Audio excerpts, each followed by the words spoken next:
Welcome to Pain in the Grass, the official Lawn Pride podcast, where we dig deep into the real problems hiding in your yard. From weeds to grubs to mystery brown spots, we've got the dirt. Let's grow better together.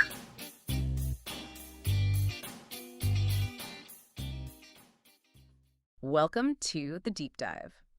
Today, we're jumping right into something pretty serious for homeowners, especially this time of year. Something that can turn your beautiful green lawn into, well, a disaster zone. We're talking about armyworms. And as we enjoy this cooler fall weather, they're just getting started. And the thing is, this isn't a slow burn. It happens fast, like really fast. Your lawn can go from looking great to being a brown, chewed-up mess, almost like straw, in just days. It's honestly a nightmare scenario. Go to bed Monday, wake up Wednesday, and it's devastation. That's the reality. So our mission today is simple. Give you the knowledge you need. We'll cover what these pests are, the warning signs, some are subtle, the real dangers, and crucially how to prevent them or control them if they show up. Because knowing your enemy here is key to protecting that lawn you've worked on. So let's dig in. First off, what are these things exactly? Yeah, it's a good question, and there's a common mistake people make. Armyworms, well, they aren't actually worms. No, they're caterpillars. The larval stage of a moth, specifically the fall armyworm moth. That's the one we worry about, especially around, say, North Charlotte. And they get that name, armyworm, because of how they behave. They move in these huge groups, like an army, right across your lawn, eating pretty much everything. Like an army. So it's not just a couple here and there, it's a coordinated attack. Is that why they're so damaging compared to, other bugs? That's spot on. It's the coordination and the sheer numbers. They have these voracious appetites, and when you have thousands of them moving together, they don't just nibble. They absolutely devour the grass. A big infestation can, and I mean this literally, strip a lawn bare in maybe 2 or 3 days. 2 or 3 days. Wow. Yeah, imagine like a perfect green lawn on Monday morning, and by Wednesday afternoon, you're looking at bare dirt in large patches. That's the kind of speed we're dealing with. It's because that army is just constantly moving and eating. That's a genuinely scary thought, your lawn just vanishing like that. So when should people be most vigilant, especially for us here in North Charlotte? And do they have favorite foods? Definitely. For the North Charlotte area, the real peak time is late August and through September. That's when we consistently get temperatures in that kind of 70 to 80 degree Fahrenheit sweet spot for them. The adult moths, they actually migrate up from warmer areas like Florida and the Gulf Coast. They catch weather fronts and ride them right up here. Ah, okay. Like little invaders flying in. Pretty much. And yes, they absolutely have preferred meals. Warm season grasses, those are their favorites. Like Bermuda. Exactly. Bermuda zoysia, centipede grass, those are the high-risk lawns. Fescue is generally less susceptible, but, if the population is huge, like after a really big migration, even fescue isn't totally safe. They can still do damage. Okay, so high risk for the most common warm season lawns here. Given how fast they work, spotting them early sounds absolutely critical. But, brown patches can happen for lots of reasons, drought, fungus. How do you tell the difference? How can you catch these guys early? That is the million-dollar question, isn't it? Early detection is everything. And you're right, the signs can be missed. One of the very first clues, often overlooked, is just seeing the moths. The adult moths. Yeah, little brown moths flying kind of low and maybe erratically over the yard, especially around dusk. If you see a lot of that activity, those are the adults and they're probably laying eggs. That's your first heads up, even before grass damage shows. Then you need to look really closely at the grass blades. Armyworms are messy eaters. The grass will look chewed, uneven, ragged, maybe torn. Not like a neat cut. Not at all. Sometimes you see what's called the window pane effect. They eat the green stuff, but leave the clear outer layer. Or in bad cases, it just looks sheared off right near the soil. Another big flag, and this one really catches people off guard, is how fast brown patches appear, like almost overnight. Not gradual, like drought stress. Exactly. Drought stress creeps in, armyworm damage shows up suddenly. You see irregular brown spots that just weren't there yesterday, and they spread quickly. If you see a new brown patch Monday that definitely wasn't there Sunday, investigate now. That suddenness sounds like the key difference there. What about actually seeing them? Or like physical proof besides the damaged grass? Yeah, absolutely. If you suspect an area, get right down close to the ground, part the grass blades gently. You might actually see them small caterpillars, usually green, brown, maybe blackish, wriggling around. Okay, so you can see them if you look close enough. You can. Another really telltale sign is something called frass. Frass. It's their droppings. They look like tiny green pellets scattered on the lawn surface. People sometimes say it looks like small green rice grains. If you see that, that's a huge red flag for active feeding. Wow, okay. Green rice. Got it. And one more sort of indirect clue, birds. Lots of birds, suddenly very interested in your lawn. Like starlings. Yeah, starlings especially, pecking and scratching away. That often means they've found a nice, juicy caterpillar buffet just under the surface. Birds, frass, chewed blades, moths. That's a good checklist. But say I'm still not totally sure. Is there like a quick test I can do, a DIY thing? Yes, there is. It's called the soap flush test. It's pretty simple and effective. Okay. You just mix, say, a couple of tablespoons of regular dish soap, nothing fancy, into about a gallon of water. Then you pour that mixture slowly over a small patch you're suspicious about, maybe 1 or 2 square feet. And what happens? The soapy water irritates the armyworms. If they're down there, they'll usually start wriggling up to the surface within a few minutes to get away from it. It's a really good way to confirm if they're present. Okay, that's handy. And what do they look like up close, if the soap flush works? When they're fully grown, they're usually about 1 to 2 inches long. Colors vary, green or brown mostly, but they usually have these distinct stripes, often yellow or white, running down their bodies. The real key identifier, though, look at their head. They have this marking that looks like an inverted letter Y. An upside down Y on the head. Okay. Exactly. And if you gently flip one over, not that you'd necessarily want to handle them much, but you'd see 4 little spots arranged in a square on their underside near the back end. That helps tell them apart from other caterpillars. That's very specific. But it sounds like, from what you said earlier, by the time I can easily see the worms or even do the soap test, they've already been munching for a bit. That's the crucial point. Yes. Yeah. By the time the caterpillars are large enough to be easily spotted, or numerous enough for the soap flush to bring up several, they've likely been feeding for some time already. And the worst damage happens incredibly fast in those later stages. So spotting the moths or the frass is maybe even more critical for prevention? Absolutely. Those earlier signs, the moth activity, the frass, the sudden appearance of brown patches, those are your best chances to act before major damage occurs. Don't wait until you see hordes of worms. By then, you might already be facing significant lawn loss. This really does sound like more than just, cosmetic damage. Let's really get into the nitty-gritty of the impact. Beyond just an ugly lawn, what are the real dangers? The costs? Hidden or obvious when armyworms get established? What's the true threat here? It goes way beyond looks, you're right. The aesthetic damage is bad enough, obviously. But the real problem is how deeply they weaken the turf itself. They're literally eating the energy reserves the grass is storing up, especially heading into fall and winter dormancy. This makes it much harder for the lawn to survive the cold and bounce back strong in the spring. It impacts long-term health. So it sets the lawn back for potentially the whole next season, weakens its foundation. Exactly.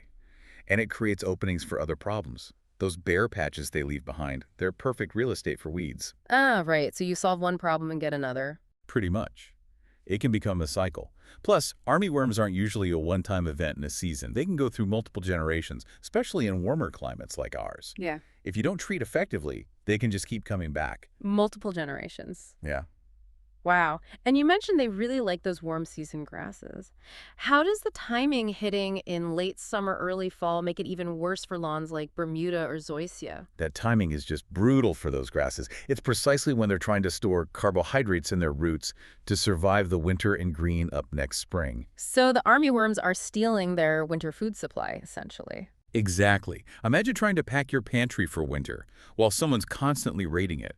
If you get severe damage in September or October, you could be looking at a completely dead-looking lawn all winter long and facing a massive recovery effort, maybe even total replacement come spring. And the financial hit can be really significant. If an infestation truly destroys a lawn, you're looking at full renovation. That means new sod or extensive seeding, maybe soil work, easily $3,000 to $8,000, sometimes more for an average yard around here. Ouch, $3,000 to $8,000. Yes, and that's on top of any treatment cost you already paid, plus the extra fertilization and care needed just to nurse it back. And think about curb appeal. A destroyed lawn tanks your home's look, which can impact property value, especially if you're thinking of selling. And honestly, there's an emotional cost too. People put a lot of time, effort, and pride into their lawns. Seeing it wiped out in days, it's genuinely upsetting. That's a really sobering picture, but is there any hope for recovery if the damage is already done? You mentioned something earlier. Yes, there is a crucial bit of good news, generally speaking. Armyworms primarily eat the grass blades. They usually don't destroy the crown of the grass plant. The crown. That's the vital growth point right at the soil level. It's like the heart of the grass plant. As long as the crown survives, the grass can recover, even if it looks absolutely devastated above ground. Okay, so it's not necessarily game over if they get hit hard. Not necessarily. Recovery is possible, but it requires quick, proper care after the infestation is controlled. It gives you a fighting chance. That's really important to note. It offers a path forward. Okay, so summing this up, fast-moving, potentially devastating pests, but recovery is possible with quick action. What can homeowners actually do? What are the concrete steps for prevention and control? Let's talk solutions. Absolutely. Prevention is always the best strategy, and it really starts with just being vigilant. You have to be actively looking. We strongly recommend walking your entire lawn at least twice a week during that peak season, late August, September. Don't just glance at it. Actively look for those warning signs we talked about: the chewed grass, the frass, sudden brown spots, unusual bird activity. Early spotting makes a huge difference. Okay, so regular scouting is job number one. What about general lawn health? Does that play a role? A massive role. A thick, healthy, well-maintained lawn is just naturally more resilient. It's less stressed and less attractive to pests in general. So things like mowing properly. Yes, proper mowing is key. Keep it at the right height for your grass type. Don't scalp it, that stresses it out. But also, don't let it get super overgrown. Other armyworms sometimes seem to like that extra cover. And fertilization, especially good fall feeding, is vital. It helps the roots store energy for winter, which is critical for recovery if they do get attacked. Right, building up those reserves we talked about. And you often mention aeration and overseeding in the fall, too. How do those fit in with armyworm defense? They're incredibly important fall practices, and they directly help against armyworms. Core aeration physically breaks up thatch, that layer of dead stuff on the soil surface where armyworms love to hide. Ah, removing their hiding spots. Exactly. And it also improves air, water, and nutrient flow to the roots, making the grass fundamentally stronger. Then overseeding helps fill in thin areas, making the lawn denser and more competitive against pests and weeds. It's about building a robust defense system from the ground up. That makes a lot of sense. Building a strong lawn is like building a strong immune system. But what if, despite all that, they still show up? What about specific treatments, especially professional ones? Right? Sometimes even the healthiest lawn can get hit during a bad outbreak. That's where treatments come in, and professional help often offers a significant edge. There are preventative treatments. These are insecticides applied usually in late August, maybe early September, before the main wave of moths arrives. They create a protective barrier in the lawn. So stopping them before they even lay eggs? Ideally, yes. That's the goal of preventative treatments. Then, if you have an active infestation, there are curative treatments. These are targeted applications designed to knock down the existing caterpillars quickly. Professional-grade products are often needed for effective curative control. And what's the advantage of going pro versus, say, grabbing something off the shelf at the store? It sounds like more than just stronger chemicals. It really is. Professionals bring expertise and strategy. We monitor weather patterns, we track the moth migrations regionally. Like, if we know they've hit Gastonia hard, we tell our clients in North Charlotte to be on high alert because they're likely coming. So you have intel, basically. Kind of, yeah. We also use tools like pheromone traps sometimes to monitor the adult moth flight. This helps us time treatments perfectly, whether preventative or curative. It's about precision. Plus, the products professionals use are often formulated for better effectiveness, longer residual control, and applied with equipment that ensures thorough coverage, which is critical. And regular lawn inspections during the peak season are usually part of a professional service, adding another layer of early detection. Okay, this brings us to the critical moment. Let's say someone listening right now has absorbed all this, they go outside, maybe do the soap flush, and they find them, armyworms, actively eating their lawn. What is the absolute first thing they should do right now? The absolute number one most critical thing is speed. Call a lawn care professional immediately. Not tomorrow, not the weekend. No, today. Oh. Now, don't wait. I really can't emphasize this enough. Remember that 48 to 72-hour window. Once they're established and feeding heavily, your lawn is literally disappearing by the hour. There is zero time to waste. So trying a DIY spray first is probably not the best idea if it's a serious infestation. given that tight timeline? For a widespread, heavy infestation, DIY is really risky. There are some options out there, organic ones like BT or neem oil or beneficial nematodes, but they often lack the knockdown power needed for a full-blown army. The risk with DIY is getting the timing wrong, not getting good coverage, choosing a product that isn't strong enough, and by the time you realize it didn't work, another day has passed and the damage is exponentially worse. The stakes are just too high. So speed and professional help are paramount. Absolutely. Professionals have access to products designed for rapid control in these exact situations. Now, if you absolutely have to do something while you're waiting for the pro to arrive, maybe it's evening and they can't come till morning, you could try treating just the outer edges, the perimeter of the infested area. Why the edges? Because they tend to move outwards from where they started. Treating the leading edge might slow down their advance slightly. But please understand, this is strictly a temporary stopgap measure. It's not a substitute for professional treatment of the whole area. Because the sad reality is, once the grass is eaten down to the soil, no treatment is going to bring that back. It's gone. At that point, you're just treating to stop them from eating more and starting the conversation about lawn renovation. Why risk thousands in repairs when fast, professional action can often prevent the worst? That really puts it in perspective. This deep dive has made it crystal clear. Armyworms are a serious, fast-acting fall threat. Ignoring them isn't an option if you value your lawn. Proactive prevention and, if needed, immediate decisive action are absolutely the keys. That's the bottom line. Don't wait around. Armyworms are a predictable threat in our area each fall. It's really not if they'll show up, but when and how bad the outbreak will be. The homeowners who successfully protect their lawns are the ones who are prepared, who monitor and who act the second they see those first signs, or even better, take preventative steps before seeing damage. That proactive approach is everything. And maybe here's something to think about as we wrap up. We focused today on how a seemingly small threat, a few moths, some tiny caterpillars, can escalate incredibly quickly into a major, costly problem if you don't spot the early signs and act. So think about this. What other hidden armies might be lurking, maybe unnoticed, in other parts of your life? Could it be a habit that's slowly chipping away at your health or finances? A small issue at work or home that's being ignored but has the potential to grow? How could applying these same principles, early detection, regular monitoring, proactive interventions, save you from a much bigger headache down the road in those areas too? What could you learn by looking for the frass or the sudden brown patches in your own daily landscape before small problems become overwhelming ones? Just some food for thought.